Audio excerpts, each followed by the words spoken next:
Hello everyone, this is Kat and welcome back to My Hero Academia Podfics. This will be the continuation of the Mystery of Midoriya Izuku. This will be Part 12, Chapter 12, entitled Night 6. After talking with Yagi, Shota's feet take him away to a familiar path, to a familiar cemetery while his mind swirls with all the information that he learns. When he returns to himself, he sees the cemetery where Oboro rests up ahead. As with most of the big instances in his life, an invisible string seems to just lead him here, to a friend that he'll always sorely miss, and, well, the dead hardly can't spill any of Shota's secrets, after all. Before he goes to see Midoriya, to discuss what he had learned, Shota needs to sort himself out as well. He texts Hisashi, encouraging him to go out to dinner with Nomuri or Tensei tonight, saying that he won't be back until late, that he needs some time to think. He gets a string of hearts from his husband and a keep safe.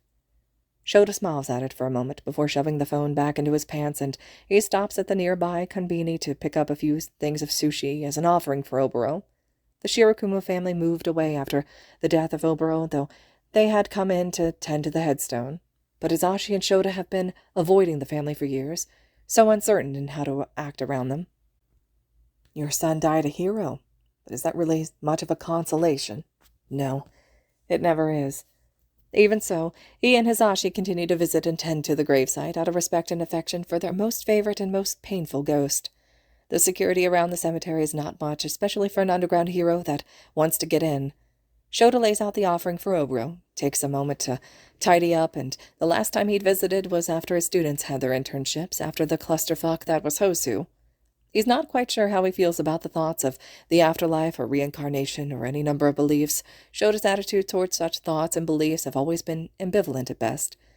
He's not one prone to creeping existential dread or one to worry about such things.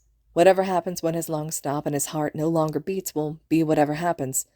Though he thinks for Oboro's sake, he hopes there's something like peace in whatever waits for him in the after. Despite all these feelings toward death, Shota shows up with sushi as an offering and cleans the grave. He and Hisashi try to come every couple of months, sometimes convincing Nomuri to join them, but they don't like not going for too long, wanting to make sure that things are well cared for here. Oboro's memory serves as a potent reminder of just why they became teachers exactly. It also reminds Shota of the price that a hero can pay if they're not ready for the field. He wasn't ready for the field. Shota lacked potential. You're a natural at this, Shota. Oboro's voice rings through his head as he thinks about his students. It was during their internship with His Purple Highness, children climbing on Oboro's cloud, the ringing of his laughter and bright childish chatter in Shota's ears as he tries to keep the children from falling off. Clouds, as science will tell you, just make you wet. They're condensation and nothing more. For all that they look gossamer, soft, Oboro's clouds were different. They felt how you would think clouds would really feel, were it not for the science behind them. Shota can barely remember the feeling of them between his fingers. He hasn't felt anything like them since Oboro's death. You would have liked this group of students, Shota says out loud, ignoring the faint feeling of ridiculousness as he does so. They remind me of you, but damn did I miss some red flags, and I probably shouldn't have. Be kinder to yourself, Sho.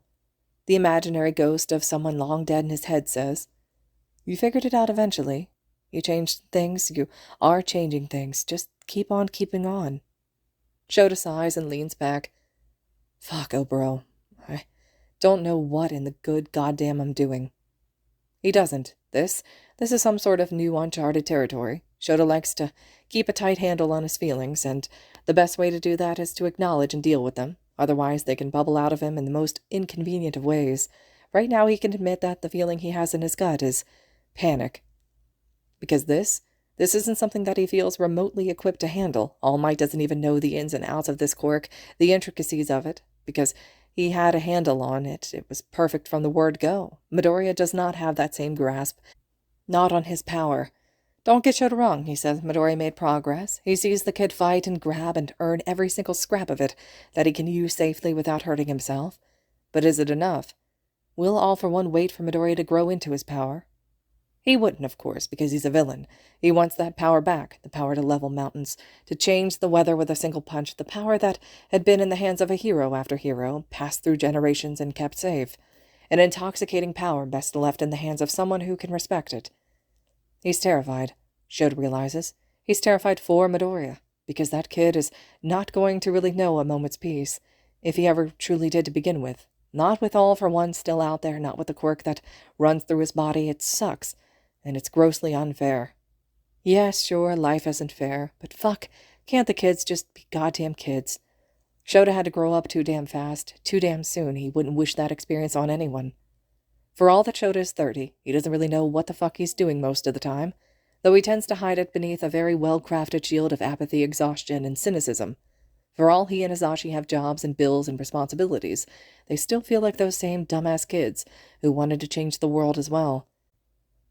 Frankly, he doesn't know what people say, that with age comes understanding or some shit, because he still has no clue half the time. Maybe it's just faking it that gets better in the end. Maybe that's what being an adult is really about. Faking like you know the answers while inside you still feel like the person you were at 18, at 22, at 25, and praying desperately that no one really realizes that you're barely keeping your own shit together. It's about the lies, and the fronts and the masks that you put on for the world, while only showing your true self to those that you truly trust. Shouta pauses at that, stopping the panic train of thought before he can really get on a roll.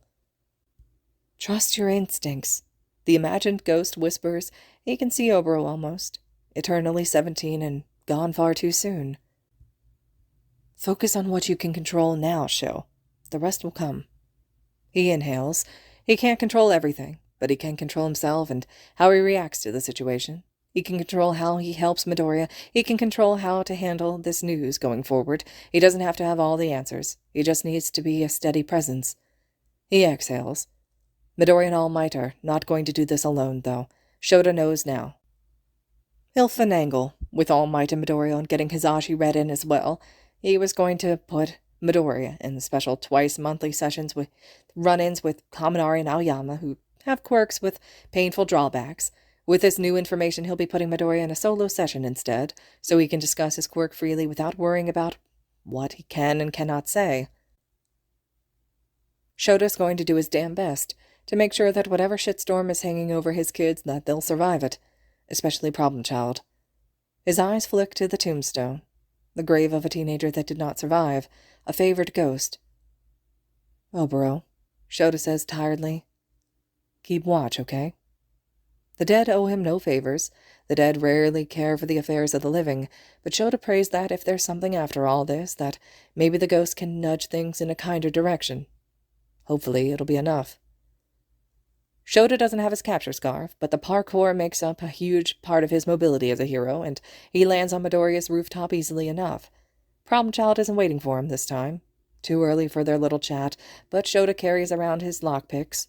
Skill sets needed for underground heroes vary from limelight heroes. Every underground hero worth their salt carries around a set of lockpicks, knows how to fake drunk, and can hotwire a car if need be. Normally it's not something he teaches his classes, but maybe he'll throw it in for Class A's curriculum. He'll have to tell Midoriya to tell his mother to have a word with his landlord for better locks on the rooftop access door. Filing the thought away, Shouta walks the path that he's taken the last couple of nights to Problem Child's door and knocks. Midoriya answers, green eyes peering up at him from beneath fluffy hair. He's wearing a t-shirt that says hero costume and kanji and showing the scars on his arms. Aizawa-sensei, he says, sounding a little bit shocked. Granted, this is the first time that the kid has probably seen him in his civilian clothes. Problem Child, he greets in turn. Think it's time for us to have a chat. Midoriya suddenly turns anxious. Yes, All Might said that you two talked about things. The kid fidgets a bit, but he stands aside to let Shouta in. He fully intends on living up to the promises made the previous night, which says a lot about the kid's character, though Shouta has seen enough of the impressiveness of Midoriya Izuku's strength of self and heart to know that the kid had the emotional core of being a hero. Shouta changes into the guest slippers before he talks. We spoke about your quirk, yes? He agrees, and Midoriya relaxes a bit at how Shouta says your quirk, like he was expecting him to say something else. And he told me what he knew about it. It's a little early for hot cocoa, the kid says, fidgeting with his fingers. Have you eaten yet, Sensei? I have some leftovers I was going to heat up, but I wasn't expecting you this early. I figured that the sooner we talked about this, the better, Shouta replies, not bringing up his side trip before coming to see the kid. I needed some time to get my thoughts together. I haven't eaten yet. Problem Child relaxes at that, seemingly grateful to latch on to the task. Sometimes people prefer to have conversations over meals. Midori seems the type with how he fidgets. Giving him a chance to do so with his chopsticks sounds like the right move. "I hope you like curry udon, Sensei," the kid says brightly as he starts about heating it up.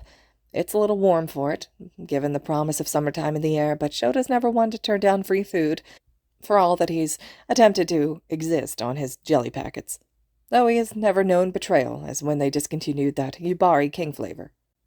"Top 10 anime betrayals," Izashi joked as Shota sulked for a week after learning about it. "All Might gave you your quirk," he states as he watches the kid prepare the leftovers. Midoriya pauses in his stirring. "Yes," he agrees. "Did he tell you how we met?"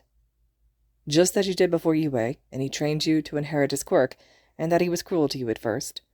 Shota frankly has no idea what that meant, and didn't want to push it further in the moment. Maybe he should have. "All Might met me on probably the worst day of my life," Midoriya says, keeping his back turned to Shota, like he cannot look at him right now. Whatever gets him talking, though. "And that's counting the day that I was diagnosed as quirkless amongst numerous other terrible days." Problem Child snorts at that, a cynical sound that sounds odd coming from him. "What a joke, you know. Diagnosed, like I had some sort of disease, like there was something wrong with me. I was still me.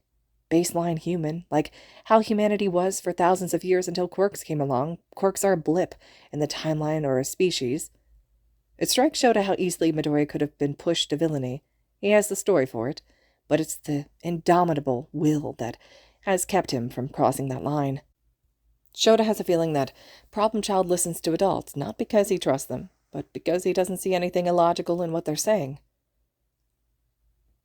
"I never agreed with how there was a hierarchy with quirks," Shota says instead. The kid laughs, looking over his shoulder with a small smile before turning back around. "No, you really don't, do you? You value cleverness, Sensei, and creativity, heroes who can think over brute force.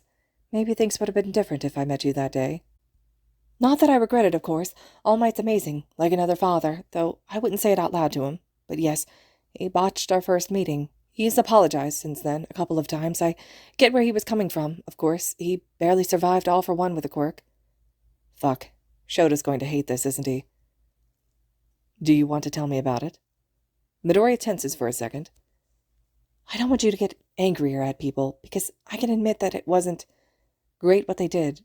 But I don't want to bring up old wounds either. People change and grow, sometimes for the better, sometimes they learn, and I just would rather the past be another land, you know? Not that it can be ever entirely." "I'll try to respect your wishes," Shota promises, and Midoriya nods at that. "It was middle school, 10 months before the entrance exam. The teacher called me out for wanting to apply to UA along with Kachan. Probably knew it would get Kachan angry. Teachers like to rile him up sometimes because I had to be put in my place. Yeah, Shota already hates this story. Maybe when Nezu shuts down the school, he'll let Shota have a word with Midoriya's former teachers." Midoriya continues on as he gets out the bowls, scooping the reheated curry udon into them and handing one to Shota. "Drink? I have water, juice, tea." "Water," Shota says before the kid can list off everything. "The story?" Problem Child shakes his head as he idly stirs the food with his chopsticks. Sure. So, Kachan destroyed my hero analysis notebook, tossed it out the window, and told me to, well, go jump off the roof if I wanted a quirk so badly. I hope that therapy helps him realize how fucked up that was." He pinches his nose to ignore Midoriya's pointed stare. Shota idly wonders if he can fold in some community service into Bakugo's continued enrollment into the hero course. He did tell the Bakugos that he could add more stipulations, maybe with suicide prevention charities. He also thinks of the red spider lilies that the janitor Wada had said he had to clean up at Midoriya's desk. He wonders if Bakugo left one there. Crap. If that kid did, then Shota will just up and expel him. Fuck what he said.